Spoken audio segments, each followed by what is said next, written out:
Alright, what up farm? We're back out here doing some spreading. We are spreading the wheat up at my place today. Well, tonight actually. It's about 5 o'clock at night.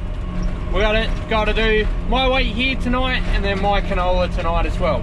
So we'll be going pretty late. But anyway, there's rain coming tomorrow, and before the paddocks get too wet again, we thought we better get this urea on because the year's looking really good. So in Australia, which most of my viewers are, shout out to anyone who watches from overseas. In Australia, our probably three biggest limiting factors when it comes to growing crops are, number one, moisture. Rain is always our biggest limiting factor, it seems. Number two, and that is we don't get enough rain. Number two is phosphorus. Phosphorus, if we don't have enough phosphorus, the whole thing goes out of whack and it doesn't work. Number three is nitrogen. If we don't have enough nitrogen, it doesn't grow. And the crops sort of need that in that order. So if you have the rain, well, you always put the phosphorus on when you're sowing, but if you have your rain, then you top up with nitrogen as the crops need it.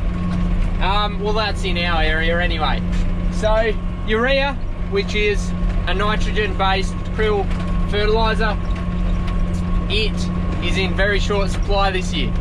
So it's up around $800 a ton, something like that. Pretty expensive. Yeah. So it's hard to justify putting it on. We don't have to increase our yield by very much, and we've paid for the cost of the urea and of applying it. So yeah, it's pretty simple really. We just hope that it keeps raining for the rest of the year. But what I really wanted to talk about in this video, and it'll only be a short one, but was rotation. What is rotation? What is crop rotation, and why do we do it? So here we grow three main crop types. Number one, brassica. Number two, cereal. Number three, legumes. So our brassica is canola. This is our first year growing it, so we don't know a lot about it, but we know a bit. Canola uses the most nitrogen. Anyway, then we have our cereals. Our cereals are wheat, barley, rye, triticale, oats, anything like that. That's number two. And number three are our legumes. We grow vetch and lucerne, I think you'd call that a legume, and clover as well. So all of these three things do different things. But the brassica, canola, and the cereals, barley, wheat, rye, the brassica and the cereals, they take nutrients and moisture, they take nutrients out of the ground. But then we come to the legume. Vetch, lucerne, clover, medic. What they do is they actually put the nutrient back in the ground. So these plants, they take nitrogen from the air and store it in their roots, which in turn gets into the soil. So it's like how we go to sleep at night to replenish ourselves.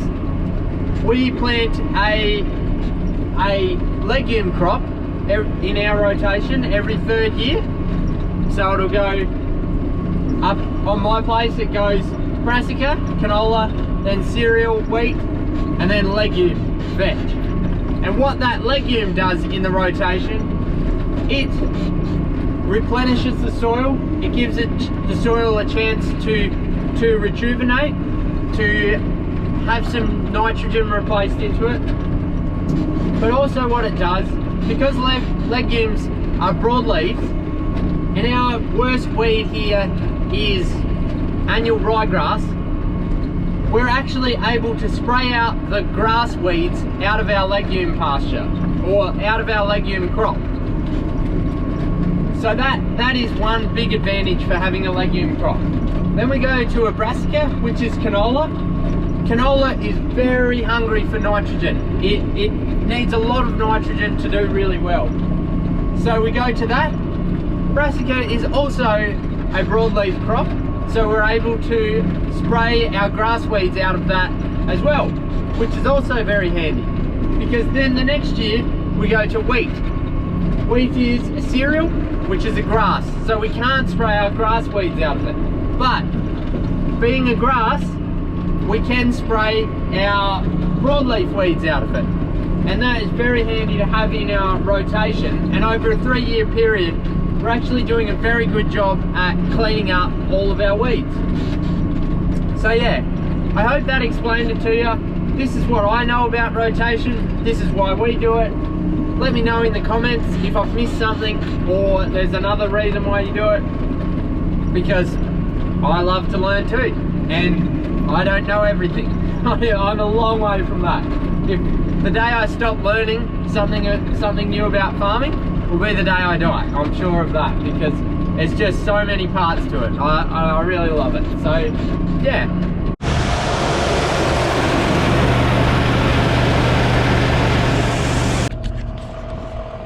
Alright guys, so back out here, there's the spreader. I got most of the wheat done. Oh, I missed out by a couple of passes, but I'll finish it off later on. But right now, I'm out here in the canola. We're about to give it another hit of urea. This paddock right here is the paddock that we burnt back in May. Like for the stubble, we burnt all the stubble. And you'll remember we disked one pass around the outside as a fire break to stop the fire getting out.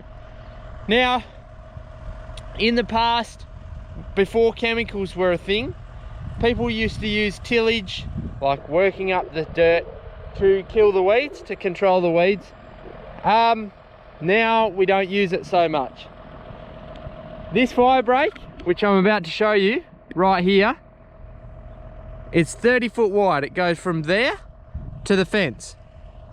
Now you'll be able to see here, there is so much ryegrass grown, and out there, not so much. We reckon it's because we turned up the soil, we made it easy for the ryegrass to grow, and it just went bananas. So, I don't know, I guess that's a good point for no-till, because it's pretty obvious to see that if we had have disked the whole paddock, it would all look like this. And in here, the canola's looking okay, but you can see it next to my hand there, versus these plants, it's quite a lot further behind. So yeah, little interesting observation for you to see. Spreading away. It's looking pretty good, the canola. It's definitely behind because of the late start, but no, it's looking pretty good. And this urea that we're putting on it, that should really fire it along, and it should just go gangbusters in the next couple of weeks, hopefully. So we moved on to a new paddock now. The one we were on was over there, now we're here. This paddock got burnt a bit later and didn't burn quite so well. It was more of a slow, cold burn. And really, that is the only difference between the paddocks. And it looks a lot better in here. The canola looks healthier. It's a lot more even. It's still growing, even in the shade of the stubble. I don't know, it just looks better. If I ever grow canola on a wheat stubble again, I don't think I'll be rushing to burn it. I'll be trying as best I can to sow through it. Anyway, there's another little observation for you.